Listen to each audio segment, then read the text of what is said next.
So cool, so cool. Triple double hat trick, I know the code too. Ice trade, go for trade, yeah we cold too. Getting paper on these player haters, old news. Money on the other line, so I'm not gonna hold you. Money on the other line, so I'm not gonna hold you. Money on the other line, so I'm not gonna hold you. Money on the other line, so I'm not gonna hold you. Money on the other line, so I'm not gonna hold. My agent just said we made 100 flat. Make it back and make it stack. This like I'm Steven Jack. Put my rings up in the camera like I needed that. Up in the air and at the rim is where I meet them at.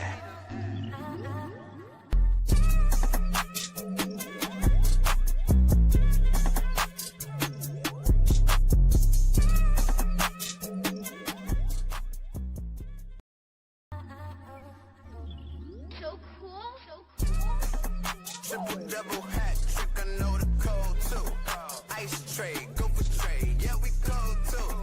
Getting paper on these player haters, old news. Money on the other line, so I'm not gonna hold you. Money on the other line, so I'm not gonna hold you. Money on the other line, so I'm not gonna hold you. Money on the other line, so I'm not gonna. What is going on, ladies and gentlemen? Welcome back to another edition of I'm Not Gonna Hold You. As usual, I'm your host, Scott Lewis, here, joined by my co-host, Dante Miles. You can follow him at @OctoberZoneTay, and of course, you can follow me at Barberchair Scott. Follow the Barber's Chair Network at Barber's Chair Co. Subscribe to the Patreon, all that good stuff. Follow Barber's Chair Co. on Instagram as well. Follow our partners, H&B Media, at H&B Media TV on Twitter, at H&B Media on Instagram. And also follow the show, INGHY Show, on Twitter and Instagram as well. And like I said about the Patreon, patreon.com/Barbers Chair Network. That link is in the description box. And if you are not, if you're watching this on a bigger TV and you don't feel like scrolling down, the link is right here, the QR code. Right here on the screen, you can scan the QR code, and it will take you to all of the different tiers that you can subscribe to. And while you're at it, subscribe to my YouTube channel, man. We're trying to get to 500 subscribers before the end of the season. That link is in the description box, and the QR code is right here on the screen. I'm at 405 subscribers, trying to get to 500. Follow, subscribe, share, do all that good shit, man. This is pre-recorded, so if you are trying to put stuff in the chat, this is not live. This is recorded 4 hours ago. So we are recording this at noon in the Chicago time. But if you're watching this right now at 1 o'clock, you are a Patreon subscriber. We appreciate y'all, because I'm uploading this straight to Patreon for everybody who has a Patreon subscription with us. So, man. But yeah, we're going to get into it. Bang is not here. Had some business to take care of. Courtney also not here, got some business to take care of. So, yeah, happy birthday to my brother. That nigga's old. He's 35. So happy birthday to him. But yeah, Dante, how you feeling, brother? I am solid, bro. I just saw a video of Ja Rule getting jumped by Max B's crew. So we are back in 09. Well, recently? This was like at the Brandy Boys Mine tour. The Brandy is Monica tour. So, Wait, hold on. Ja Rule got jumped at the Brandy tour? The streets are back. The streets Hip-hop is back. The streets are back. Hip-hop is back. But nah, bro, other than that video. I can't complain at all. Like I really can't complain. Like I said, Bears have, like I told you before we started, the Bears have officially beat my season prediction. So anything above this is good to go for me. So I'm excited, bro. How about you?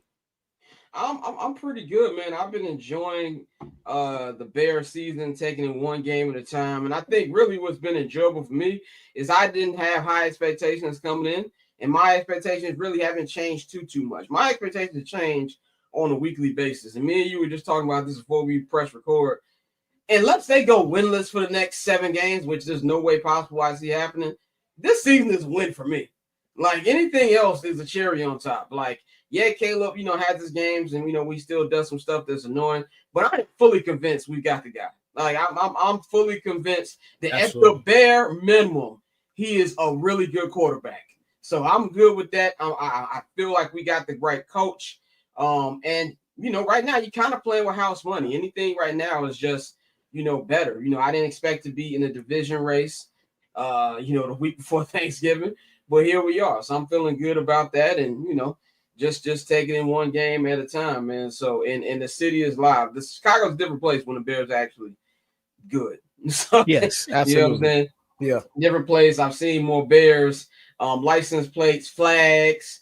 I went to the post office this morning. It was nothing but people with Bear stuff on. So the city is feeling this. We're gonna see how that's gonna go, man. But let's start off. Let's gonna get right into the Bears. We want to talk about their division chances right now. As of today, if the playoffs started, the Chicago Bears would be the number 3 seed in the NFC, right behind the Philadelphia Eagles and the Los Angeles Rams.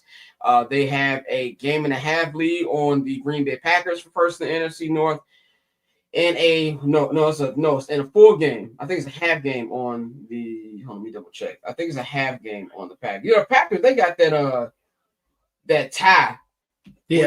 which throws everything off. So yeah, we are half game up on the Packers. We are full game up on Detroit.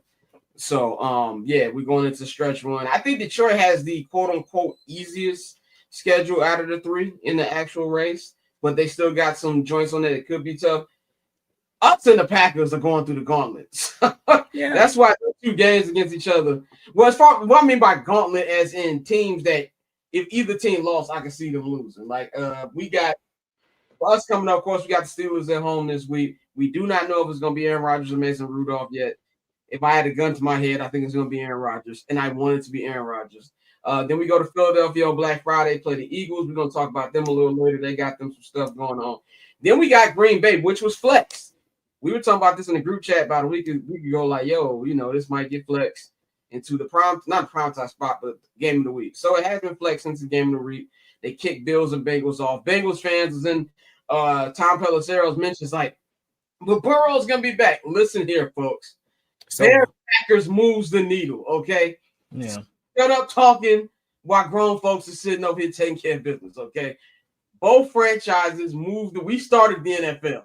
So that's what's going to happen, especially when you got 2 teams that are good. I thought about the other day. Do you know what's the last time the Bears and Packers were both good in the same season? Had to be the year we made the NFC Championship game. Yeah. I mean, that was it. Because I mean, the years that we when we had Mitch, they weren't that good. Right?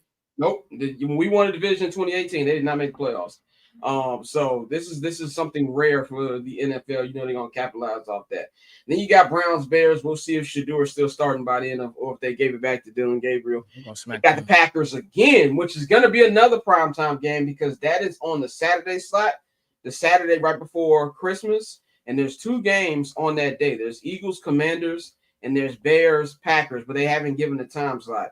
Considering the Commanders are out of it, my guess is that Commanders Philly will be the early game. Yep. Bears Packers will be at night. Then another night game after that, Bears travel to San Francisco, which is going to be a good game for both teams. And then the last game, Detroit come to Chicago. That, of course, we all know all the week 18 games times are not decided until the end of the week 17 games because they're all division matchups. This could be, I told Mikey yesterday, get ready to speak. I've been waiting all day for Sunday night. I think this could be a Sunday night football game, and there's potential that this could be a division title game. So they got a lot in front of them. And to look at the Packers, like I was just saying, the Packers 6-3-1. They've got the Vikings coming up this week at home. They've got they got the Lions in Detroit on Thanksgiving. Then they play us. Then they got to go to Denver to play the Broncos. Then they play us again on the road. Then they got the Ravens in town. And then they close off in Minnesota. Those are not easy games. Those, especially when they're doing the same thing, they lost to the Panthers. They had a close game against the Giants just like we did. And if you look at Detroit right here, so Detroit's final games, they're playing the Giants this week at home. That should be an easy win for them. Jackson Dart still in concussion protocol. Then they have the Cowboys on the 4th on Thursday Night Football at home. Then they travel to L.A. to play the Rams. Then they got the Steelers at home. They go on the road to play the Vikings on Christmas. Now, remember, they already lost to the Vikings at home. And then they close out against us in Chicago. So, out of the 3, I wouldn't say nobody's schedule is easy. But if you had to compare the 3, I think that Green Bay got the toughest road out of the 3 of us. What's your opinion on the title race and the three teams that are in it right now? Yeah, I mean, I think it's going to be a great race. I love the fact that the Bears play the Packers twice because honestly, I think Green Bay isn't as good as we thought they were going to be. And so that works in our favor, especially as we continue to get healthy. And, Ben has kept talking about we're going to be playing our best ball in December. And sitting at 7-3, that statement sounds a lot better now. Like, because if you're playing your best ball headed into December, going into the playoffs, that means this team will be rolling. Because even with the defense has been statistically bad. They've been opportunistic at times, but they've been statistically bad.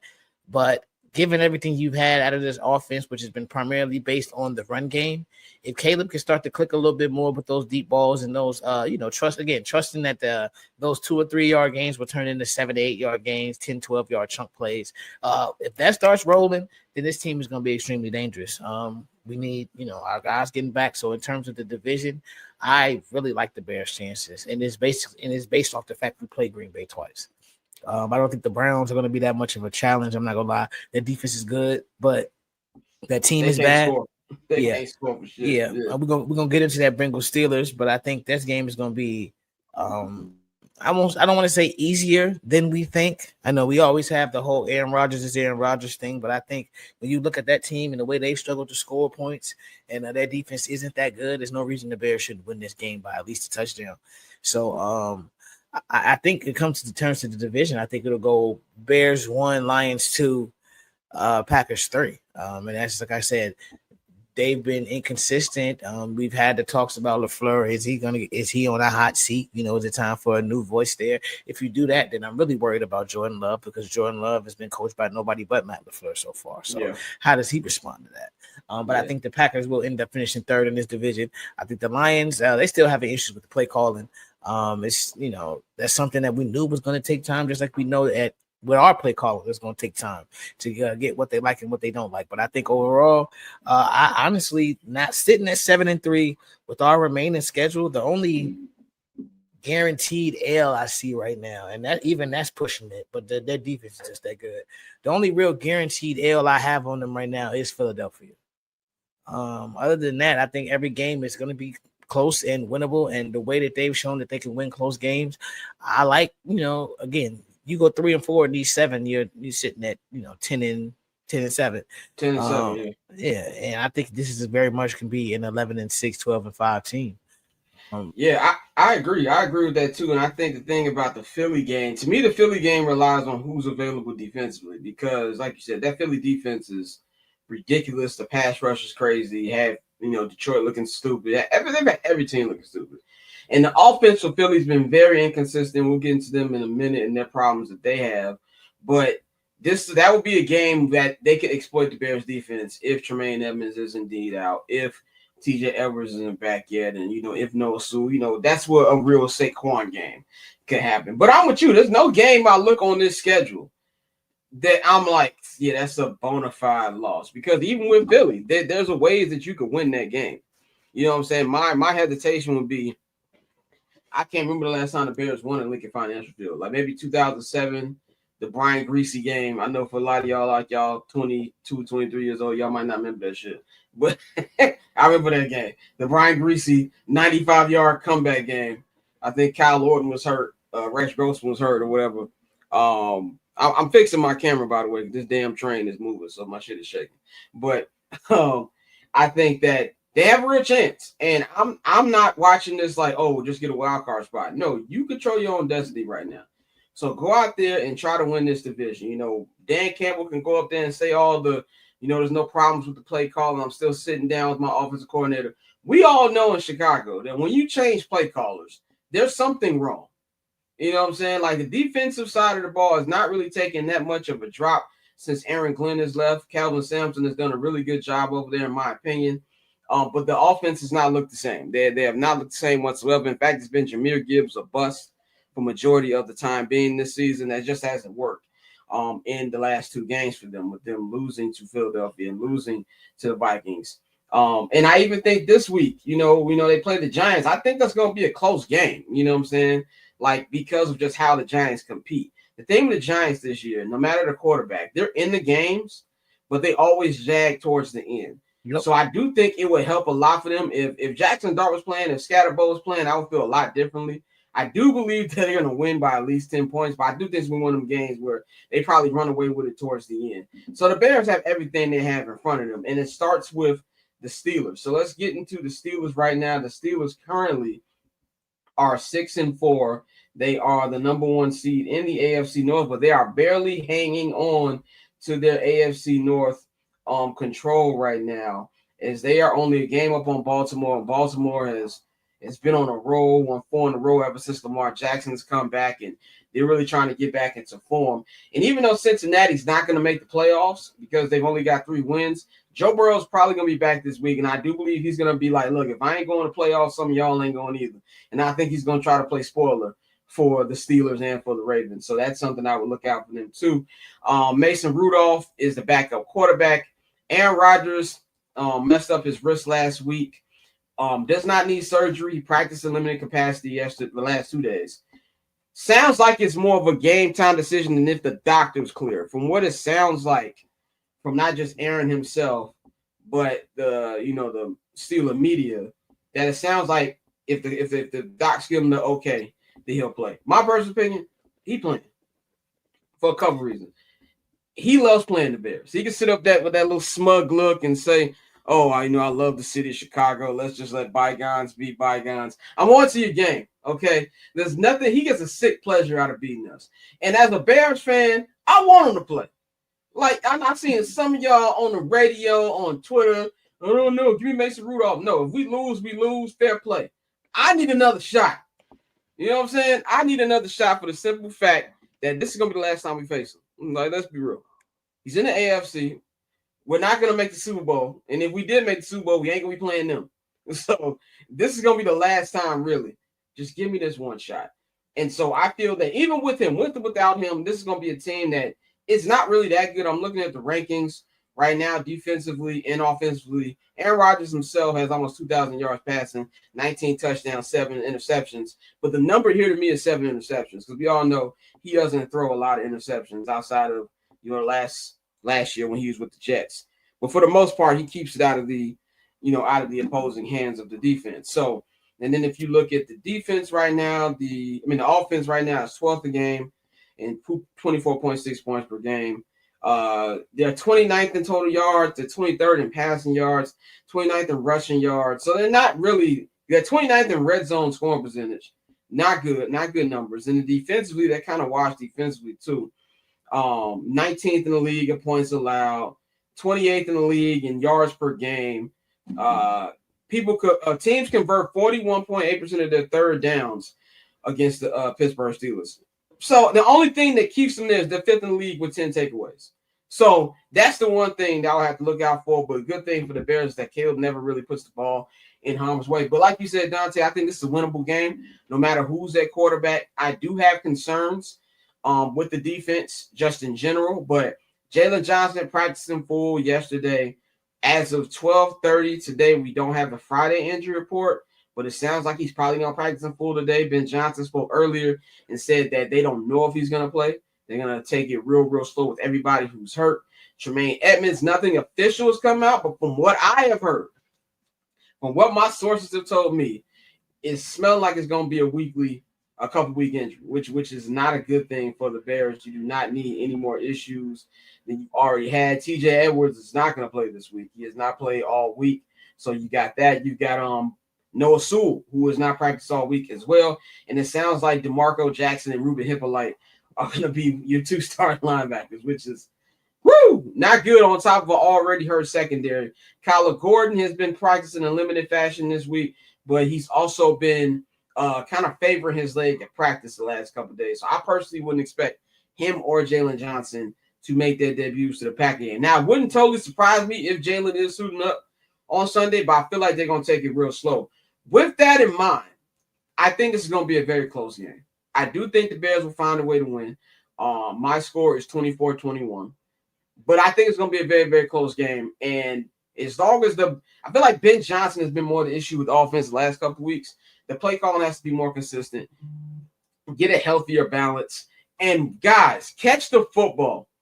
Every week, somebody on this offense messes up a brilliant pass from Caleb. Start catching the ball more. And if they can do that, clean up the mistakes, They should win this one. But no part of me feels like they should, even if it is Mason Rudolph, nobody should be looking at this, oh, we should win easy. How do you see this game going on Sunday? Yeah, I think with the fact that the defenses are this bad, especially with the injuries the Bears have, we're gonna have to score some points. I think this is a game where you need to score 24, 27, something they can do. But I also believe that given the fact that the defense is going to be banged up, Ben is going to try to hold the ball. He's going to be a lot of running. We're going to really lean on that run game. And if Caleb can make some timely throws, which we can against this defense that is really bad, I think it could be a game where they put up 24 to 27 points like that. I got my score as 27-17 Bears. I just think that the Steelers won't have enough. They haven't been able to put up a lot of points. DK Metcalf is nice, but I do think that Al Harris has really coached these DBs up, and we've seen that even though they're overmatched a lot, we have our moments where they've come in and they've made the plays that are necessary to keep us in the lead. So I think that the offense will be able to score, and the defense will do just enough to get us to 8-3. So like I said, I got 27-17 Bears, but I do think whether Aaron Rodgers or Mason Rudolph, I think it's going to be a struggle for the Steelers. Now, of course, you don't want to have Aaron Rodgers out there throwing against backups because he's a guy who's very precise. And if you have people who are missing assignments, missing spots, he's going to make you pay for that. That's just something he's going to do. So if that's the case, I would rather have Mason Rudolph there. But, I mean, I don't necessarily need another shot at him. It's more so good riddance. He's gone. But I think no matter who plays, the Bears will get it done. So it sounds like you and Mikey are very healed. That's because Mikey said the same thing when I was talking to him this week. I am not. I don't care about Aaron Rodgers no more at all, G. I am not healed. I want to do to him what we did to Brett Favre 15 years ago. Put him in the dirt. If somebody got to take a flag, I don't care. This is a personal beef with me and this man that he don't even know I exist. But that's besides the point. I want my shot. That's what I want. Like, if Mason Rudolph play and we win, like, yeah, I'm be happy for the win, but I'm not going to lie. Part of me going to be a little. No. Okay. At this point, we need to just stack dubs. So if we get to 8-3, we get to 8. From the logical perspective, you're 100% right. You were 100% right. I'm speaking with bitterness. And Mikey told me, okay, well, we win. He gonna be 26-5 against us. Fact. But still, I want that last win. I want his last vision of Soldier Field to be, I took an L. And it might not matter to anybody else but me, but that's what I want. I thought you were gonna say you want to carted it off, like just go real old school all the way. Like, if we were behind Patreon, I probably would say a little bit more. But yeah.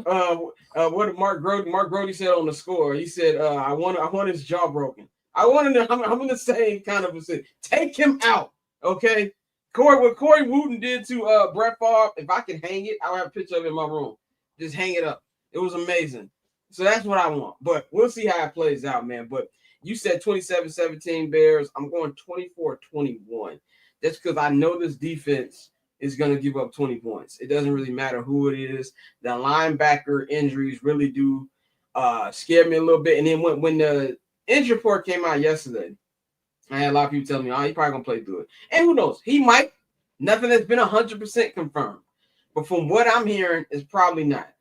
Groin injuries are kind of like hamstring injuries where you don't want to play with that. Not at Because all. all you got to do is a tweak, and now you out for 6 weeks. The thing about those injuries, man, is like it really just you can put a timeline on it, but it's all about feeling.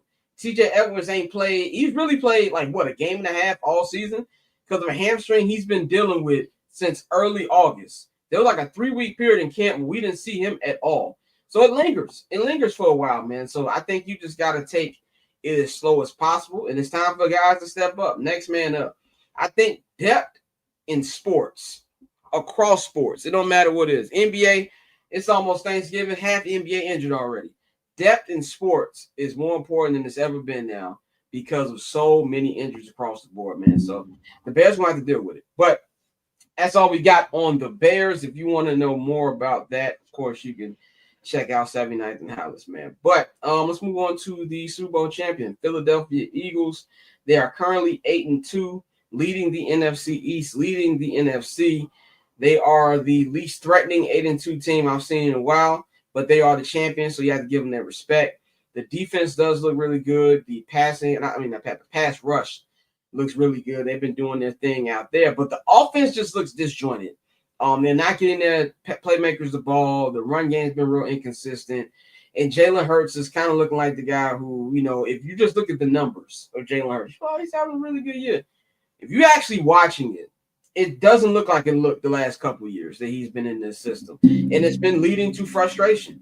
You know what I'm saying? We've seen A.J. Brown. A.J. Brown has been moody since they won the Super Bowl. He was moody a little bit last year. Remember, there was a little commotion last year. But then he started getting the football more again, and he started being happy. They won the Super Bowl. Not even a week after they won the Super Bowl, this man is on Instagram talking about, I don't feel fulfilled. I just want to get possessions and stuff like that, which is typical wide receiver stuff. I don't want to act like wide receivers being divas is a new thing, but it really feels like he's just doing his best to be a pain in the ass in that locker room. Somebody asked him yesterday about him not being the same. He said, well, if I ain't the same, neither is Saquon. Like, brother, what are you doing? And now we're hearing that it's not just A.J. Brown. That there's other teammates of the Eagles who are frustrated with Jalen Hurts allegedly, audibling all the time, not really listening to the play calls Sirianni is bringing in, deciding to run the football more and not giving the ball to his playmakers like Devontae and like AJ and things of that nature. And it's really starting to cause a little stir that they're obviously winning through. But here's how I look at the issue with that. Whenever you hear rumors about stuff like this, and I would know from covering a dysfunctional team the last couple of years, it's usually true. And a lot of times it's probably worse than what you thought. When everybody was talking about the commotion in the locker room for the Bears last year after Thanksgiving, y'all didn't know that Jalen Johnson was about to fight Matt Eberflus. Like, that information came out later. But it's usually worse than what they're letting on. So I do believe that this is an issue, but I think it's a fixable issue if Jalen Hurts just stopped ignoring his coach, allegedly, and get the ball to his guys. There was a lot of here nigga damn throws last Sunday to A.J. Brown. You could tell that Jalen just didn't want to go through that. And I don't think it's a matter of Jalen not being able to complete the throws. I just think there's a disconnect between the team. And I'm not big on player only meetings, but they might need to have one right here. But the good thing for them, they have no competition in their division. They do have a competition for the first seed in the bye because, the Rams have the same record.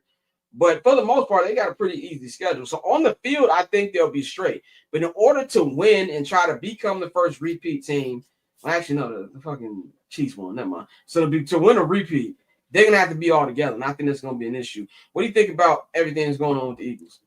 It's interesting because, we always say winning cures all, but this is one of those cases where I feel like that's not working. And it's almost to a point where you get to like where the Denver Nuggets fired Mike Malone headed into the playoffs, one of those type vibes. Not saying Sirianni's going to go, but the whole not liking the starting quarterback, that's problematic because that's the guy who is that leader of that team. He's the guy who's going, galvanize everybody. Even though Martello's been and told you, he said just because you're the quarterback doesn't always mean you're going to be the leader. And this seems like one of those cases where Jalen is more so, himself. He's always going to be himself. Even with the clip they tried to show when he was mic'd up, him and AJ talking, that was very much like, office speak. It was very much not like two teammates talking. Yeah, very co-worker coded. Yeah, exactly. So, that may just be who Jalen is. Like, I come to work, I work with y'all. We're not that close. We're not going to be that close. I saw Deshaun Jackson say something. He's cool with A.J. Brown, and he said, it's something deeper than football that they won't really get into. So, if that's the case, they really cooked. But, as long as they keep winning, nobody will care. But I think eventually it is going to come to a head where they have to pick somebody, and they're not going to pick A.J. Green, unfortunately, because, like I said, you can get some more wide receivers. But if you truly believe Jalen Hurts is your franchise quarterback, you're going to side with Jalen Hurts. And so this is going to lead to that team eventually looking a little different. You won a Super Bowl, so you have the leeway to make changes and switch up, and too many people won't question you depending on the moves that you make, as long as you make the right type of changes. And I think that's something you're going to see there. But I don't think this marriage is going to last much longer because we're now 2 years into these same conversations, and all it's going to take is for them to lose. Like last year, we cooled off because we won a Super Bowl. This year, if they lose in the playoffs, this year, if they crumble down the stretch, that conversation is going to come back up, and I think it may end up with A.J. Brown being traded up out of Philly. A.J. Brown is going to be a good New England Patriot. Like, that just feels like it's bound to happen. Vrabel going to come get his old player. And like you said, this kind of reminds me of Stephon Diggs last year with the Bills, where it looked like that was going to be a partnership that's going to be around together. Now, Stephon says there's no love lost between him and Josh Allen. Josh Allen said the same thing, but that might be PR talk. And you're right. One thing about these player-led podcasts, you kind of get like a little bit of an insight to what's going on. So I don't listen to Shady McCoy. Was it Shady or was it Deshaun Jackson who said that? Deshaun Jackson said that.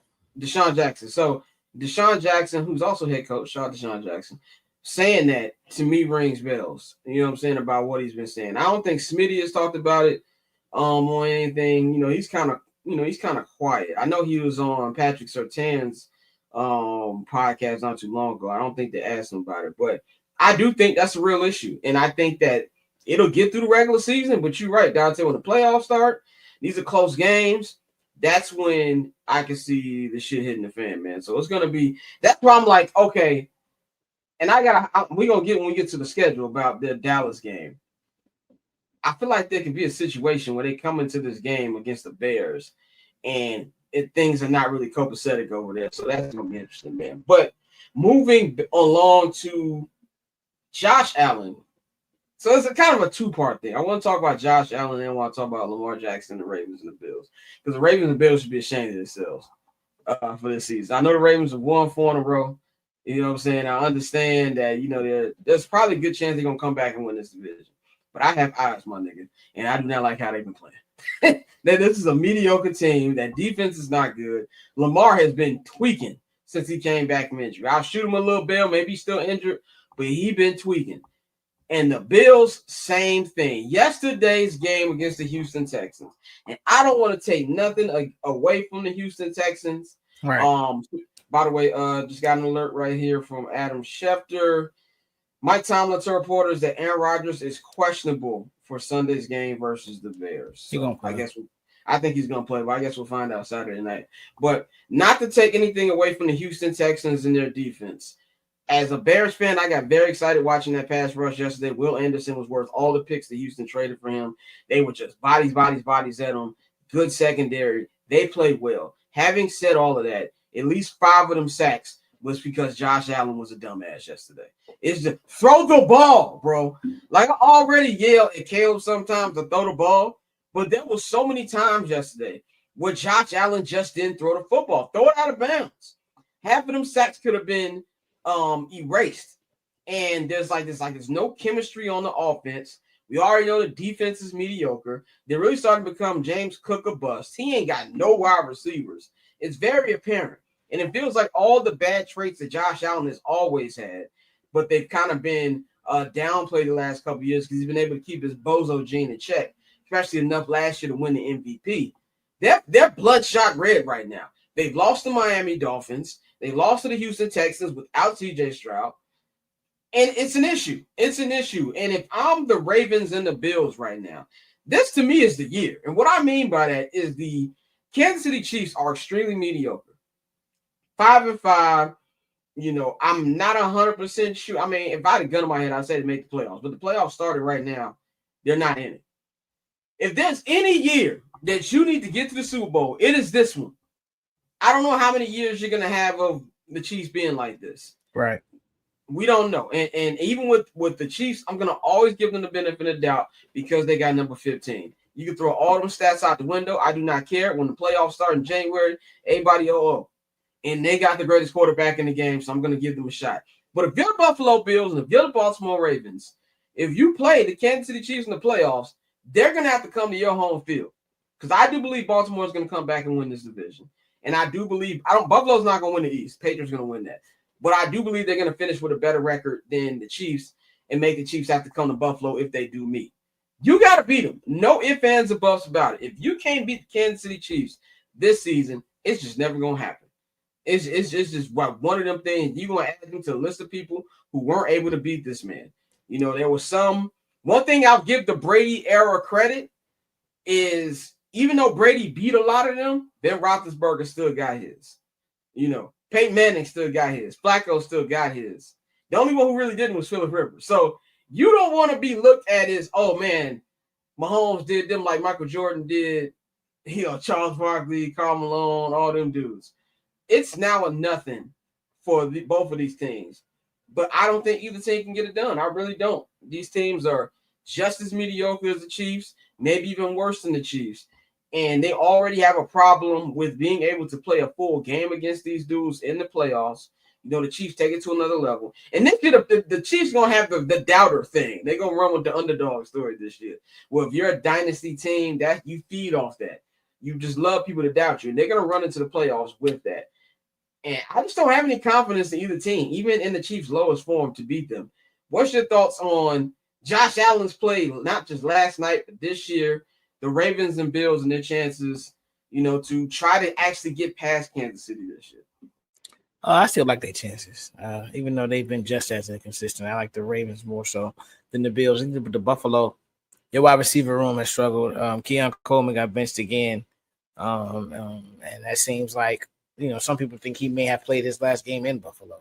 But that's a guy who, you know, really hasn't been able to get separation, really hasn't been the guy you thought he was going to be. Some people had him down as, you know, the steal of that draft. That hasn't been the case. You haven't really replaced Stefon Diggs. Like you said, James Cook is amazing, but I mean, you don't want to lean on him solely when you have the MVP under center. You know, Josh Allen is supposed to be that weapon that you can rely on, and that just hasn't necessarily been the case. Yeah, he's not having a bad season, but he's not having the same season that he had last year. As for the Ravens, you know, Lamar Jackson's been getting sacked more. Like you said, he was injured, he was sick. But I think it's more so of a thing where that defense is not what it used to be. We're still living off of that name. You know, when we say Baltimore Ravens, we automatically think defense. You know, that just hasn't been the case, you know. So even with that said, like, I think for the Chiefs, you know, their whole thing is they just need to get there. They just got to get there. That's all they care about. So if you're these two teams, you do have to step it up. And I think the Ravens still have enough to get it done. I mean, their Mark Andrews drop away from beating Buffalo last year. So I think it's one of those situations where we're still waiting for that moment. And then also maybe one of those things where because they already know what they need to accomplish and where they need to go, that they're just, you know, bored with the regular season. You know, this is a team that's won a lot over the past few years. And, you know, you're trying to get to a Super Bowl. And so it may be like, yeah, these games, whatever, bro. Just get me there. Just get me there. But I do think the Ravens can still get it done against Kansas City. But I think for Buffalo and Baltimore, you know, it's gonna be an interesting battle down the stretch. Yeah, and I think too the thing about you know, what you saying, the Mark Andrews thing, like, and I think that's is what defeats them, because there's always something. There's always something forever for both teams. In the AFC Championship game last year, you can say Buffalo probably should have won that game. Now, do I think that was a questionable flag at the end? 100%. But when you're playing a champion on the road, you never want to put the game in the referee's hands. You got to do enough to not make that a factor, and they just haven't done that. And with the Bills as a franchise, if I'm a Bills fan, I'm like, here we go again. Especially if you're an older Bills fan and you're a member of the 4 Super Bowl losses and things of that nature. That's going to always be in the back of your head. At least Ravens fans remember, oh, we won a couple Super Bowls. This is going to be something that's in their head. And that's why I'm just not convinced, because of the defenses of these teams more than anything. If it was at least a solid crew, you could at least continue to slow down this already slowed down Kansas City Chiefs version of their offense. But I don't know. I got to see more. I got to see how both of these teams finish the season. Maybe they come into the playoffs with a little momentum. But right now, it's just funny as a third party watching this. Like, out of all the years, the Chiefs picked to be mediocre. Y'all are mediocre too. So that's going to be something to watch. But I don't know what Josh Allen was doing last night. I don't know what Lamar was doing last week against Cleveland. What was that? He was going band for band with Shador on interceptions. And Shador ain't never played an NFL game in his life. So I don't know what's going on over there, man. But they got to fix it. We're going to close this with our Week 12 preview. Now, I usually do this solo from the show and make it a solo segment. But I recorded it yesterday. And this idiot here, myself, had the microphone on mute for 20 minutes.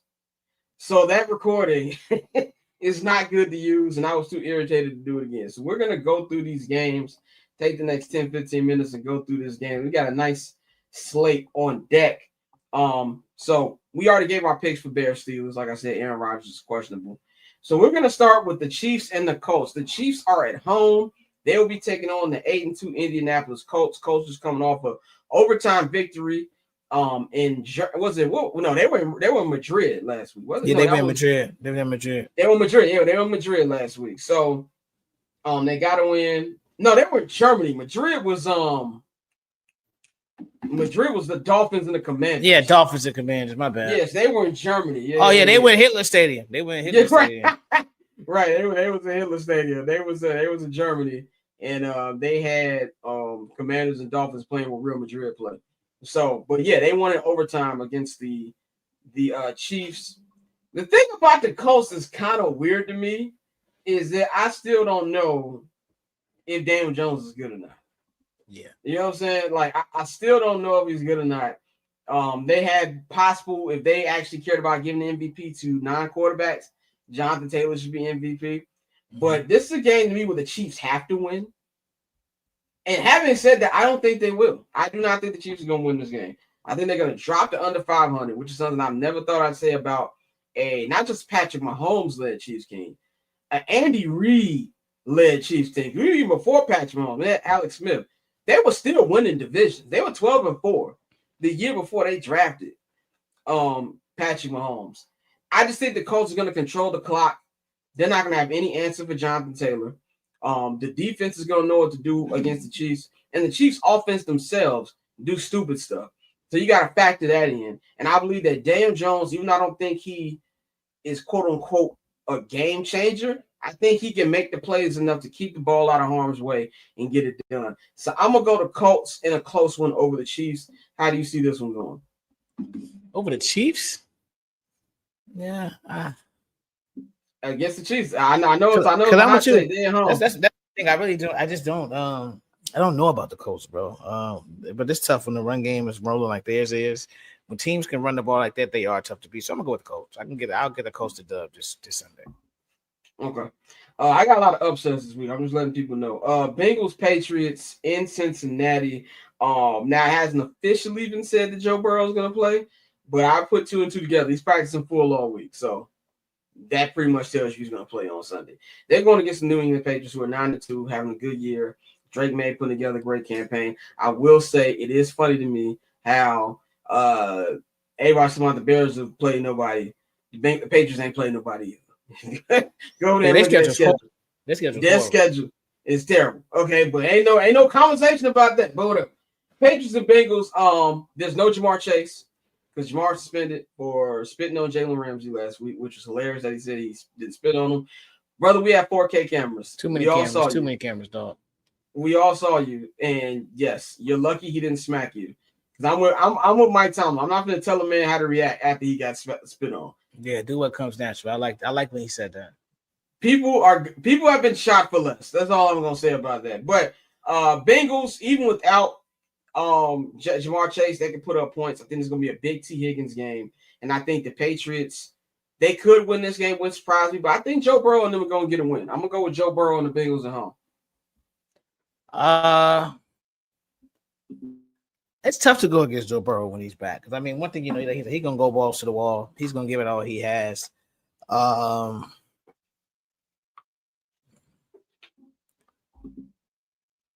think I'm going to go with the Bengals as well. I mean, because one thing we can say, that defense is awful. But even with Joe Flacco back there, they put up points. And if it's Joe, you still got T, you still got the rest of that offense. I'm gonna go with the Bengals. I'm gonna go with the Bengals. Yeah, we know firsthand just how many points they can put up.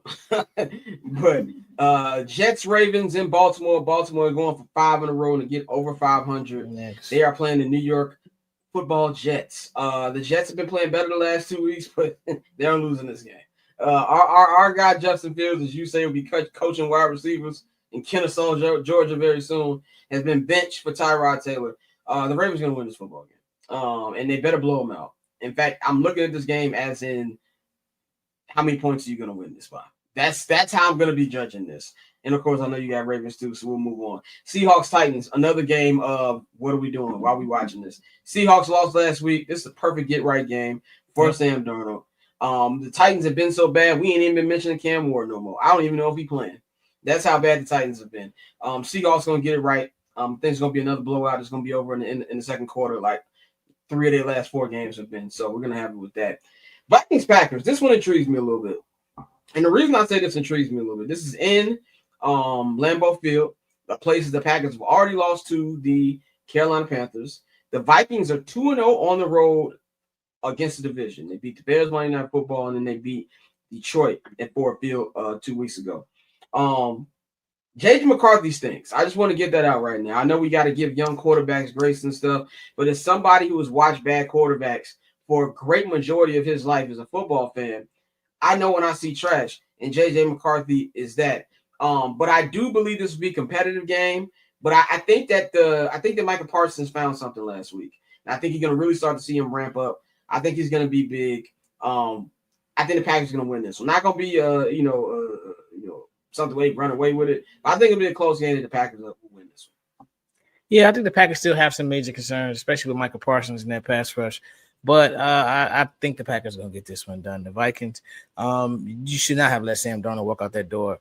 I know you drafted JJ. You put that draft capital into him. And it's a lot like Atlanta with Michael Penix now being out for the year with the ACL. It's tough. It's just a tough pick. But, yeah, I'm going to go with the Packers.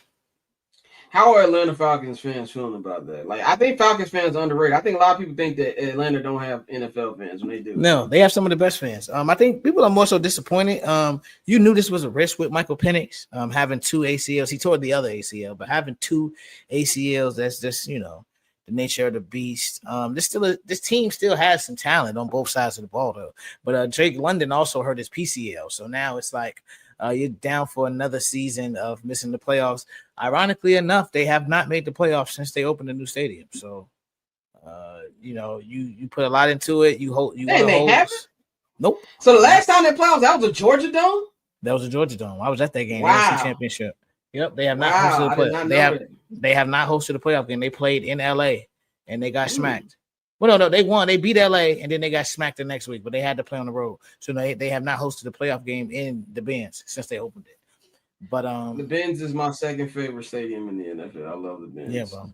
Shout out to the great people who curate the media food over there. I've never had real cookies. I say this every time. I've never had real velvet cookies in my life to that day. I walked out. I've been to half of the NFL stadiums in the league now.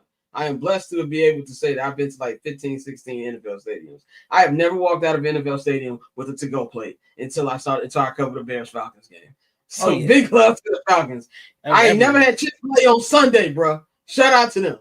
But moving on to Detroit, shockingly, another favorite stadium of mine. I love Ford Field. Ford Field is very underrated.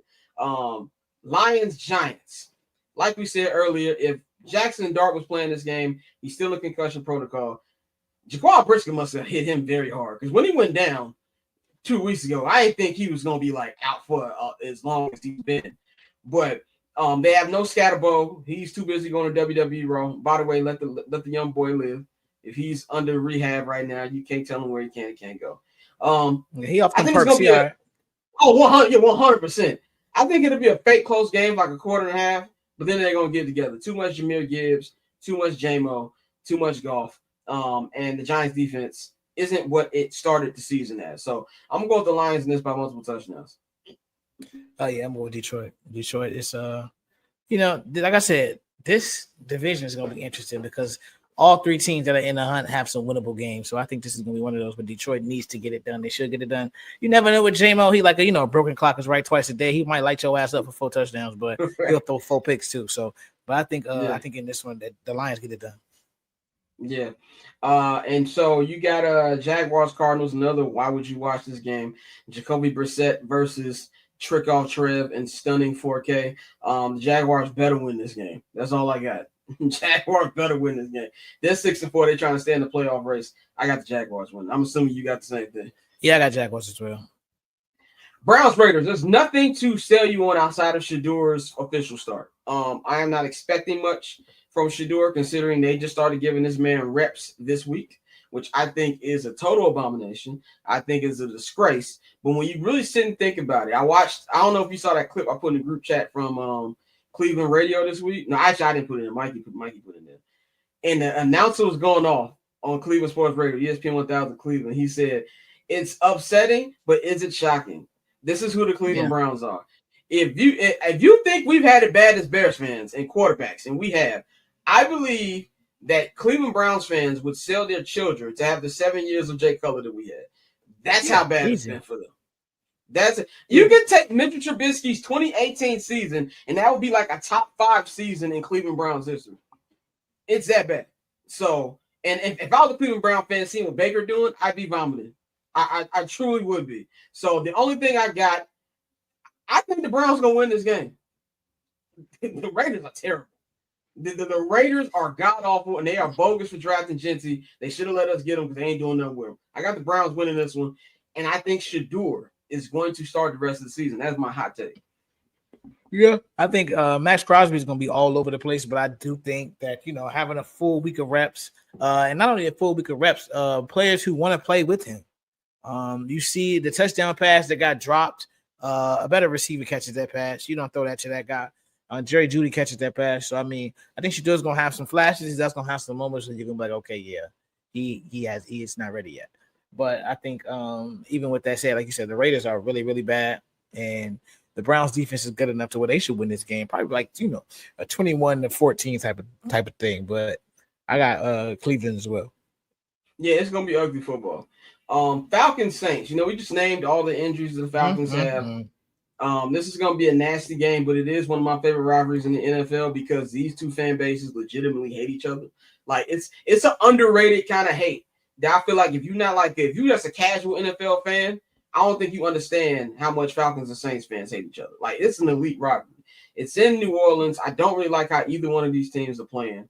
But I'm actually gonna pick the Falcons because even though Kirk Cousins has been buns, I still like him more than whoever's going to be playing quarterback for the Saints this week. And I think at worst, give the ball to Bijan, get out of his way. And the last couple games have been close for them anyway. So I think the Falcons are going to win a very close one. Yeah, I'm going to go with Captain Kirk as well. Kirk O'Chains, as they like to call him. But no, I think he's going to get it done. The Saints are horrible, bro. Like they are terrible. Just a bad franchise. The Falcons, like I said, still got a little bit of talent. Darnell Mooney has been a disappointment, but it's gonna be him and Kyle Pitts. Yes, Bijan is. I think Bijan is gonna be out this week, but he's gonna be out this week. I still got Atlanta though.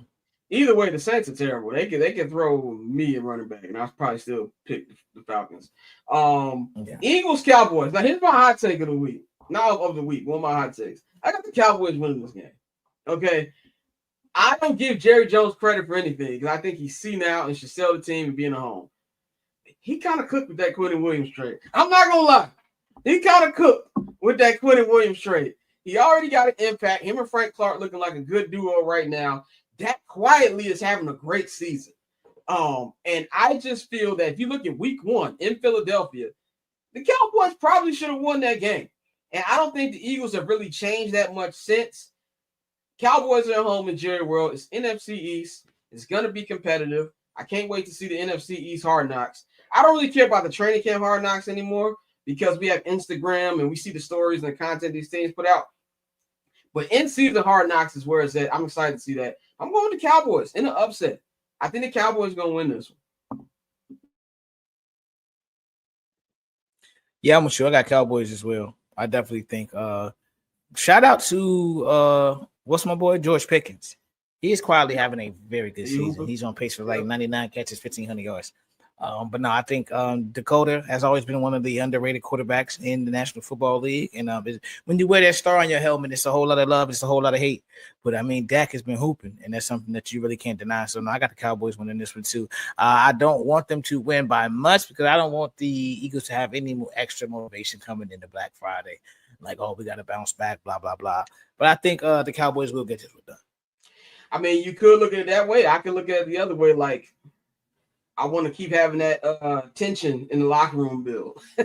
So maybe around that, they're at the tipping point of this is not something we can put together. So I feel you can go either way. Sunday Night Football, Rams. The Rams if we got to give since we all know MVP is a quarterback award, Matthew Stafford is MVP. If we're going off quarterbacks, and he's running away with it from a quarterback position. He is doing his best to get into the Hall of Fame. And honestly, I've got to honor it. I call him Stat Padford his entire Detroit Lions career because he would get great stats and it didn't matter. He got to Los Angeles, got around Aaron Donald, got around Sean McVay, got around Cooper Kupp, and became a winning factor for that team. You know, a lot of people say, oh, well, nobody really lost that trade between them and the Lions. Yeah, nobody lost it. But the Rams won it. Like, we don't got to keep sugarcoating that. The Rams won the Super Bowl. The Rams won the Super Bowl and have been in more NFC championship games. We forget that Detroit flamed out last year. So the Rams won this to me. And I love Devontae Adams. I've always been a Devontae fan. Even when he was the Packers, he was my guilty pleasure. You know, you always got one fan. You're a fan of one player on your division rival. You just never really admit it like that. For years, It was Randy Moss. It was Devontae then, and now it's Justin Jefferson. I love Justin Jefferson. But Devontae's cooking. Puka Nacua is cooking. That defense is cooking. Jared Verse is doing well. And, of course, you got Sean McVay. The Buccaneers are having a good season, too, but the injuries are starting to really hit them. And you can really see it starting to impact them. I think this will be a close game, but the Rams are at home. And, you know, they make that joke with SoFi is always a road game. Yes, but there's not that many worldwide Buccaneer fans. So I think there will be more Rams fans there. I got the Rams winning a very close one.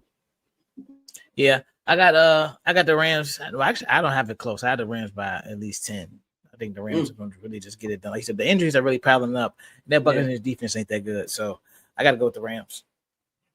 Final game of the week. This is a sneaky good Monday Night Football game. You got the San Francisco 49ers at home. They're in a thick NFC West race. We keep talking about the NFC North. NFC West race is just as tight. And they got to keep afloat, which they've been doing. In my opinion, this is Kyle Shanahan's best job as a coach, considering all the injuries they've had to important players. Bozo's been out. Fred Warner's been out. Purdy's been in and out of the lineup. He's been very good with Mac Jones, Christian McCaffrey up and down. And then you got the Carolina Panthers, who are 6-5 right now. Bryce Young holding it down for the short kings, for the untall. Shout out to Bryce Young. And it really feels like they're starting to believe their head coach and the coach they're building over there. I think this will be a close game. I just don't think the Panthers are fully ready for prime time yet. And I do believe that the 49ers will get a victory, but I do think this will be a competitive game. Yeah, I go Niners by a field goal. I think, like you said, this is still a team that they're used to winning. The Panthers are still trying to learn how to win. One of the surprises of the league this year, but a good team. But I still think that the 49ers will get it done. They'll get the W. Definitely, man. And that concludes our Week 12 recap. I can't believe that we are at Week 12 already. I was telling somebody the other day, you wait all this months for the season to start. Like that, I said that 5 months, not even 5 months, but like that, because the NFL now is close to the NBA as far as off-season stuff. So I have to say the season really ends after the draft. So like that 2 months where we really 3 months, we have nothing, is just dry. And we wait all this time just for the season to be over like this. Thanksgiving is next week. But anyway, that's all we got for y'all. Since next week is Black Friday, there will not be a show because Bears play. So I'm going to be taking care of Bears content, stuff like that. I will do a weekend recap. That will be dropping on Monday. And I'll at least do a video. I'm going to do a video next week previewing and give my predictions for the holiday game. So check that out on my YouTube channel. By the way, you can subscribe. That link is in the description box and the QR code is on the screen. If you are already a subscriber, I appreciate you. Share, like, comment. If you are not a subscriber, please subscribe to the YouTube. Trying to get to 500 subscribers by the end of the football season. I am currently at 405. I started this channel back in June, so I appreciate everybody who has helped me so far. Subscribe to the Patreon, patreon.com/Barbers Chat Network. Link in the description box, QR code on the screen. I upload everything first here. In fact, today's episode goes to the Patreon users first. I drop exclusives on there, all of that. So please get in tune with that. And man, follow us on all the socials at Barber Scott, at October's on Tay. And Dante, anything you want to say before we wrap up? No. Oh, shit.